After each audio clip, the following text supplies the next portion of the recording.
पहले बलोचिस्तान में, फिर गिलगित बल्तिस्तान में और अब सिंध में प्रोटेस्ट होने लगे हैं। कल बना था बांग्लादेश, आज बनेगा सिंधु देश। कल बना था बांग्लादेश, आज बनेगा सिंधु देश। और पहले प्रोटेस्ट हो रहे थे कि हमें राइट दिया जाए, लेकिन अब कुछ लोग ये कह रहे हैं कि अगर पाकिस्तान गवर्नमेंट राइट नहीं दे सकती तो फिर हमें अलहदा स्टेट बना दिया जाए। बलोचिस्तान का साबिक वजीर आला कह रहा है कि जिनके खिलाफ तुम लड़ रहे हो फौजी ऑपरेशन बलोचिस्तान में कर रहे हो, ये आजादी की तहरीक लड़ रहे हैं। अस्पतालों में अद्वियात नायाब हो गई, अवाम को सख्त मुश्किलात का सामना है। आटे की बात कर रहे हैं और भाई आप पानी को भी तरसेंगे इस मुल्क में। एस्टैब्लिशमेंट परेशान है, एस्टैब्लिशमेंट परेशान है। एस्टैब्लिशमेंट को इस चीज का अंदाजा है कि ये चीजें उनके हाथ से निकल गई हैं। अलमिया है पाकिस्तान का कि आपने सिर्फ और सिर्फ बांग्लादेश इसीलिए अलहदा करवाया था हमसे कि हमने उनके राइट्स भी उनको नहीं थे दिए। इंडिया बहुत बेहतर तरीके से अपना बयानिया जो है वो दुनिया के सामने पेश करता आ रहा है और बहुत बेहतर तरीके से करता आया है हमेशा से, जिसकी वजह से आपकी बात को उस कदर अहमियत नहीं दी जा रही। जो इंटरनेशनल मीडिया दिखा रहा है, जो खबर आ रही है, वो कह रहे हैं कि भाई पाकिस्तान में फूड क्राइसिस और फूड की शॉर्टेज तेजी से बढ़ती जा रही है, रेट दिन ब दिन बढ़ते जा रहे हैं। पहले बलोचिस्तान में, फिर गिलगित बल्तिस्तान में और अब सिंध में प्रोटेस्ट होने लगे हैं। और पहले प्रोटेस्ट हो रहे थे कि हमें राइट दिया जाए, लेकिन अब कुछ लोग ये कह रहे हैं कि अगर पाकिस्तान गवर्नमेंट राइट नहीं दे सकती तो फिर हमें अलहदा स्टेट बना दिया जाए। पाकिस्तान की पब्लिक से, पंजाब की पब्लिक से ये पूछूंगा कि आखिर क्या वजह है कि पाकिस्तान की गवर्नमेंट क्यों राइट नहीं दे पा रही। और ये जो प्रोटेस्ट हो रहे हैं बलोचिस्तान में, तो हम कह देते हैं कि इंडिया की इन्वॉल्वमेंट है, राक इन्वॉल्वमेंट है।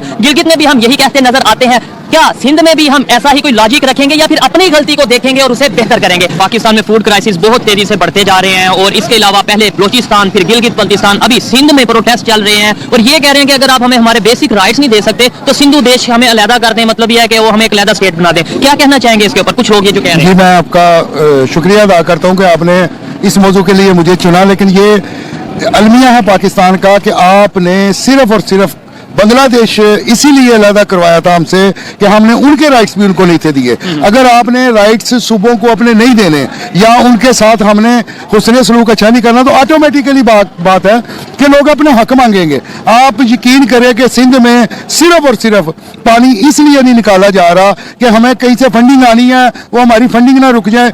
अभी तक सिंध में टोटल पानी वहीं का वहीं खड़ा है, तो उनका दिल नहीं करता कि पानी निकाले, क्योंकि पानी निकाल दिया। फ्लड वाले पानी की बात करें, वही आपने ये फंडिंग तो बहरहाल बहुत ज्यादा आई है, ऐसी ऐसी जगहों से है जहां से हम बायकॉट, फ्रांस की अगर बात करें जी, हम फ्रांस को कोई रिलेशन नहीं चाहते, फ्रांस को बायकॉट और फंडिंग वहां से ले लिया। हमने बांग्लादेश की बात की है कि कतर में बांग्लादेश हमारे से लेता हो गया, हमने राइट नहीं दिए थे। क्या देख रहे हैं अभी हम, जैसे प्रोटेस्ट हो रहे हैं, जैसे वहां के लोग डिमांड करने लगे हैं, ये मेरे ख्याल से अभी पहली दफा ऐसा हो रहा है कि सिंध में ऐसे प्रोटेस्ट हो रहे हैं। बलोचिस्तान में कभी पहले होते थे, गिलगित में भी शायद अभी पहली दफा हो रहा है। अब हर जगह पे बलोचिस्तान हो, गिलगित हो या सिंध हो, वहां पे वो कह रहे हैं हमें अलहदा स्टेट बना दें। मैं आपसे रिक्वेस्ट करता हूँ, आपका बड़ा जबरदस्त मौजू है, इसको आज ही इसके आगे बंद बांध लें ताकि ये बढ़ता बढ़ जाएगा।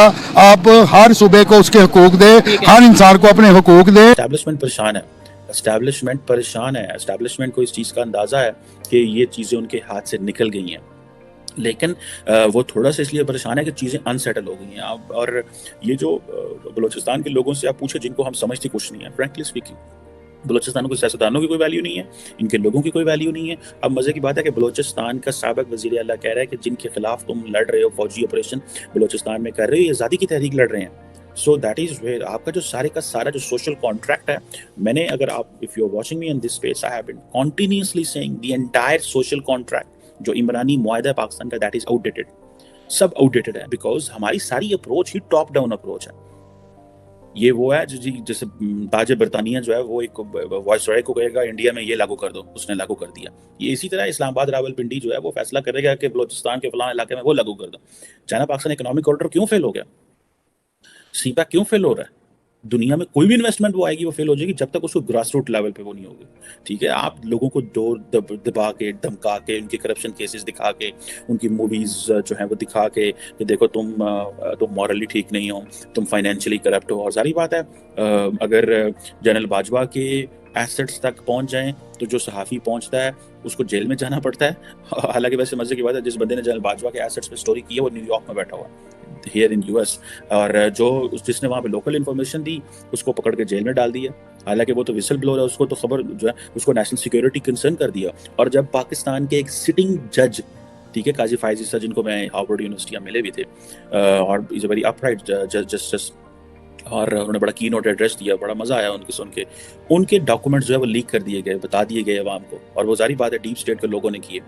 तो लोग कुछ दिनों को पूछे ही नहीं कि चीफ जो, और मजे की बात है इस साल वो चीफ जस्टिस बनने वाले हैं पाकिस्तान के। जस्टिस काजी फायज ईसा इस साल चीफ जस्टिस बनने वाले हैं। उनके डॉक्यूमेंट्स, उनकी जो पर्सनल वेल्थ है, उनके खिलाफ केसेस बन गए बिकॉज उन्होंने एक साबिक जो जनरल साहब थे उनके बारे में कहा जी कि इनकी सियासत में इन्वॉल्वमेंट के ऊपर चेक करे। उन्होंने कहा, फौजियों ने कहा यार ये बंदा तो है वो हमारे खिलाफ साढ़े घाटे पै जाएगा, सानू साढ़े गिटियां पै जाएगा, इन्हें चौके फारक करो, इसके खिलाफ जुडिशियल रेफरेंस बनाओ। और इमरान खान को इस्तेमाल किया कि तुम इसके खिलाफ जुडिशियल रेफरेंस बनाओ। सो ये जो सारी कहानी है ना कि एक ग्रुप को दूसरे के खिलाफ इस्तेमाल करो, उसको उसके खिलाफ इस्तेमाल करो, ये आउटडेटेड मेथड है। लोगों को ग्रास रूट लेवल पे नीचे से पूछें वो क्या चाहते हैं, लोगों की बातें सुने, लोग आपके मुंह पे वो बात करेंगे कि आप हैरान परेशान हो। तो अगर देखा जाए, आज सुबह 60 मिनट्स के ऊपर मैंने एक डॉक्यूमेंट्री देखी है जो कि इन्होंने बताया कि किस तरीके से मिडिल क्लास चाइनीज यहाँ पे आ रहे हैं। पता नहीं वो करने क्या आ रहे हैं। अकॉर्डिंग टू डोनाल्ड ट्रंप वो तो यही कहते हैं कि शायद America, China wants to build an army within America. लेकिन ये बहुत तशवीशनाक बात है।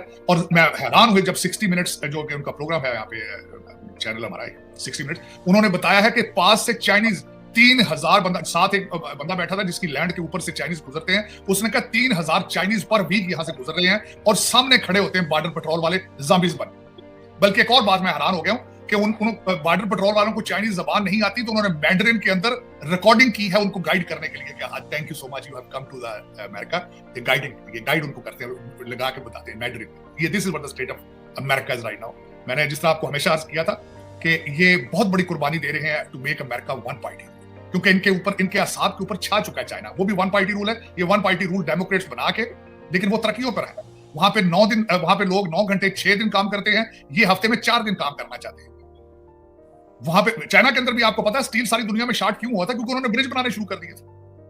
मेरे ख्याल में इनका बस चलना है, इन्होंने यहां से ब्रिज उखाड़ के चाइना को बेचने आए। और यहाँ पे जो हालात इनके आगे चल रहे हैं, जिस तरह मैंने बताया था कि जिस तरह के यहाँ पे कांग्रेसमैन आगे आ रहे हैं, और इस वक्त जो सबसे बड़ी तशवीशनाक अमेरिकन पॉलिटिकल स्ट्रक्चर यहाँ पे चल रही है,